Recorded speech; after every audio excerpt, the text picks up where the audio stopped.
आपका lawful learning में फिर से स्वागत है। आज हम पढ़ेंगे कॉन्ट्रैक्ट एक्ट की बाकी डेफिनेशन। तो सबसे पहले हम बात करते हैं हमारी अगली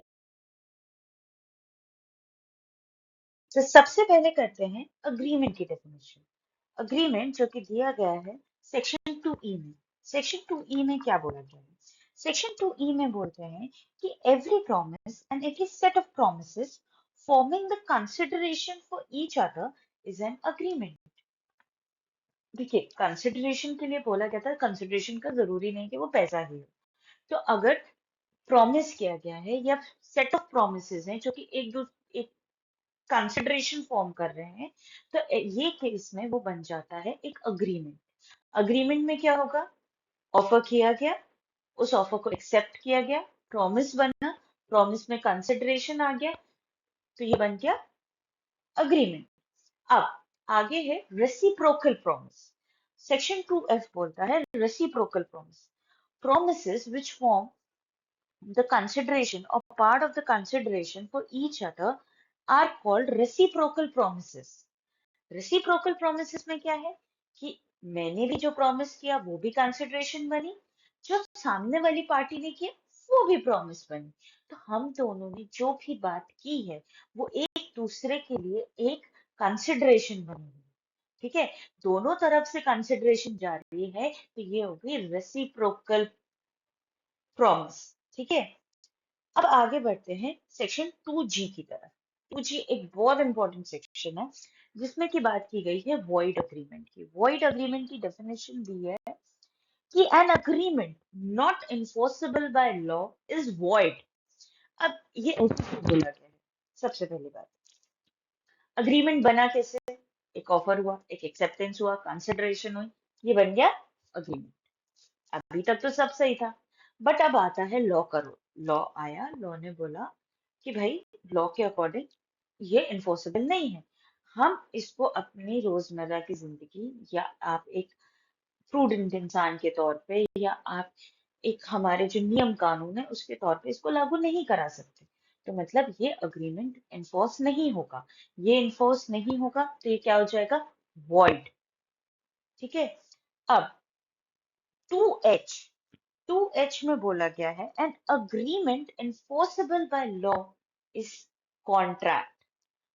अब शुरू होता है हमारा कॉन्ट्रैक्ट। कॉन्ट्रैक्ट क्या बोला गया है? अब जहां पे लॉ के अकॉर्डिंग कोई अग्रीमेंट इन्फोर्स किया जा सकता है, लागू कराया जा सकता है, तो वो बन जाता है कॉन्ट्रैक्ट। अब कॉन्ट्रैक्ट में हम आगे जानेंगे कि और क्या क्या चीजें हैं। सबसे पहले जानेंगे प्रिविटी ऑफ कॉन्ट्रैक्ट। प्रिविटी का मतलब क्या होता है? प्रिविटी का मतलब होता है कि जो पार्टीज एक कॉन्ट्रैक्ट में हिस्सेदार है, जैसे एक कॉन्ट्रैक्ट हो उसमें दो पार्टीज हैं, दो से ज्यादा पार्टीज हैं, तो जो पार्टीज हैं उनके अलावा कोई सूट फाइल नहीं कर सकता, कोई उसकी राइट्स एंड लाइबिलिटीज लेने नहीं आ सकता। जनरली ये है।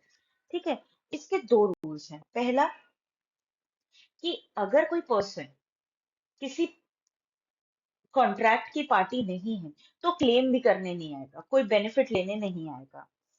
ठीक है, दूसरी चीज क्या है? दूसरी चीज ये है कि कोई थर्ड पार्टी को आप कॉन्ट्रैक्ट के बर्डन से नहीं डाल सकते। कॉन्ट्रैक्ट का बर्डन किसी तीसरे पे नहीं डालोगे। जो लोग पार्टीज हैं सिर्फ उन पे उस कॉन्ट्रैक्ट का बर्डन रहेगा। अब इसका एक बड़ा फेमस केस है फिडेल वर्सेस एटकिंसन। इसमें क्या हुआ था कि एक व्यक्ति था, वो एक लड़की से शादी करने वाला था। उस लड़की के फादर ने बोला था कि देखिए, आप अगर मेरी बेटी को 100 रुपए देंगे तो मैं आपके बेटे को 200 रुपए दे दूंगा। बट ये सब होने से पहले लड़की के फादर की डेथ हो गई। तो लड़के ने क्या किया, केस फाइल किया कि भाई देखिए, उन्होंने प्रॉमिस किया था मुझे 200 रुपए, पर उनकी तो डेथ हो गई, पर मुझे ये 200 रुपए चाहिए। इनने प्रॉमिस किए, इनकी फैमिली से दिलवाइए या इनकी प्रॉपर्टी से दिलवाइए।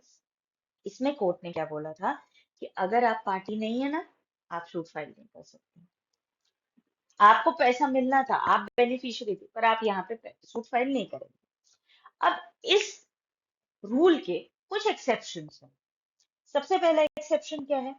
सबसे पहला एक्सेप्शन है कि बेनिफिशियरीज अंडर ट्रस्ट और चार्ज और अदर अरेंजमेंट्स। अगर कोई बेनिफिशियरी है, कोई ट्रस्ट है, या जैसे देखिए क्या होता है कि अगर किसी को बेनिफिशियरी बनाया गया, किसी को प्रॉफिट मिलना है अंडर ट्रस्ट या चार्ज क्रिएट कर दिया है, जैसे कि अनबॉर्न के लिए चार्ज क्रिएट किया, एक ट्रस्ट क्रिएट किया जाता है और उसको प्रॉफिट मिलना होता है, तो ऐसे केसेस में ये अनबॉर्न या ये थर्ड पार्टी आपको सूट कर सकती है। ठीक है। अब दूसरा है मैरिज सेटलमेंट, पार्टीशन और अदर फैमिली अरेंजमेंट्स। अब क्या हो रहा है, अगर कोई भी ऐसा कॉन्ट्रैक्ट है या ऐसा कोई अग्रीमेंट है जो कि मैरिज, पार्टीशन या फैमिली अरेंजमेंट के तहत बनाया गया है, तो अगर इसमें किसी को एडवांटेज दे दिया गया है, तो इन केसेस में दो वो पार्टी नहीं है, उनको फिर भी ये राइट होगी कि वो सूट फाइल कर सके या इस कॉन्ट्रैक्ट के राइट्स एंड लायबिलिटीज ले सके। नेक्स्ट जो इसका एक्सेप्शन है वो है एक्नॉलेजमेंट और एस्टॉपल। अब मान लीजिए दो लोग के बीच कॉन्ट्रैक्ट हुआ है, मान लीजिए ए और बी के बीच में कॉन्ट्रैक्ट हुआ है, तो ए ने जाके बोला कि देखिए मेरी प्रॉपर्टी आप खरीद लीजिए, इसके बदले आप इतना पैसा दीजिए। बी, ए और बी बिल्कुल अग्री है। मान लीजिए 1000 रुपीज की बात है। अब बी 1000 रुपीज ए को देने वाला है, बट बी ने, ए ने बोला कि मुझे 200 रुपीज सी को देने हैं। तो B is like okay, I am okay with it, no problem, I give you 800 rupees और बाकी 200 रुपीज मैं सी को दे देता हूँ। यहाँ पे बी ने क्या किया, एक अक्नॉलेजमेंट दे दी, उसने ये चीज एक्सेप्ट कर ली, एक चीज बोल दी, एक प्रॉमिस कर दिया बाय कंडक्ट या बाय एक्नॉलेजमेंट कि भाई मैं सी को ये पैसे दे दूंगा। तो ऐसे केस में सी सूट फाइल कर सकता है, सी यहाँ पे क्लेम कर सकता है even though he was not a party. क्यों? क्योंकि यहाँ पे बी ने जो पार्टी था उसने एक्नॉलेजमेंट दी है, तो ये एक उस पर एस्टॉपल का काम कर जाएगा। ठीक है। अगला है कोवेनेंस रनिंग विथ लैंड। अब कोवेनेंस रनिंग विथ लैंड का क्या है, देखिए इसमें क्या हो रहा है कि अगर इमूवेबल प्रॉपर्टी है और इसका ट्रांसफर हो जाता है, तो इस केस में जब आप ट्रांसफर करते हैं तो ऑफ कोर्स ट्रांसफर में प्रिविटी ऑफ कॉन्ट्रैक्ट भी मॉडिफाई होता जाएगा। ओके। प्रिविटी ऑफ कॉन्ट्रैक्ट थोड़ा सा जरूरी है, तो हमें इसके बारे में थोड़ा एक ब्रीफ मालूम होना चाहिए। नेक्स्ट डेफिनेशन है सेक्शन 2I। सेक्शन 2I में है voidable contracts. Voidable contracts are contracts or an agreement which is enforceable by law at the option of one or more of the parties thereto, but not at the option of the other or others. ठीक है। इसमें क्या होता है, मान लीजिए ए और B एक तरफ है, सी और डी एक तरफ है। ठीक है। अब ए और बी के चॉइस पे ये अगर कॉन्ट्रैक्ट हुआ है या अगर ये एक एग्रीमेंट हुआ, चलिए अभी तो अग्रीमेंट हुआ है, अग्रीमेंट हुआ है, उस अग्रीमेंट की इन्फोर्सेबिलिटी डिपेंड करती है कि क्या ए और बी उसको इन्फोर्स कराना चाहते हैं। मतलब चॉइस है यहाँ पे, यहाँ पे ए और बी के पास चॉइस है, अगर उनके पास चॉइस आ जाती है तो ऐसे केस में ये हो जाता है वॉइडेबल, क्योंकि अगर वो इन्फोर्स नहीं कराते हैं तो वो वॉइड हो जाएगा, अगर करा देते हैं इन्फोर्स तो वो वैलिड हो जाएगा। तो वॉइड का ऑपोजिट होता है valid, you should remember this. तो अगर वो वैलिड हो जाएगा, ये चीज अगर ये डाइसी है तो इसको कहते हैं वॉइडेबल। ये वॉइड भी हो सकता है और वैलिड भी हो सकता है, ये डिपेंड करेगा चॉइस पे पार्टीज की। Okay. Next and last definition है सेक्शन 2J, जिसमें दिया है void contract.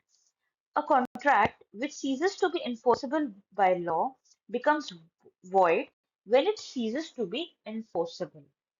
देखिए अगर एक कॉन्ट्रैक्ट हुआ है, अब कॉन्ट्रैक्ट होने के बाद कुछ ऐसी कंडीशन हो गई, कॉन्ट्रैक्ट हो गया था मतलब ये हुआ कि वो इन्फोर्सेबल बाय लॉ तो था, उसमें कोई प्रॉब्लम तो थी नहीं। अब वो इन्फोर्सेबल बाय लॉ था, उसके बाद उसमें कोई प्रॉब्लम अकर हो जाती, उस प्रॉब्लम अकर होने पर अब उसको इन्फोर्स नहीं कराया जाता, मतलब उसको इन्फोर्स नहीं किया जा सकता है, तो जिस वक्त उसको इन्फोर्स नहीं किया जा सकता है वो बन जाता है वॉइड। ठीक है। जिस वक्त ये सिचुएशन आ जाती है कि अब एक कॉन्ट्रैक्ट को आप नहीं एनफोर्स करा सकते, तो वो बन जाएगा वॉइड कॉन्ट्रैक्ट। आपको एक टर्मिनोलॉजी और है जिसको याद रखना चाहिए, वो होता है वॉइड एब इनिशियो। वॉइड एब इनिशियो का मतलब होता है null and void from the very beginning. मतलब शुरुआत से ही ये वॉइड है, शुरुआत से ही ये एनफोर्सेबल नहीं है। ओके, आज के लिए बस इतना ही। आगे हम और भी सेक्शंस करेंगे। Thank you.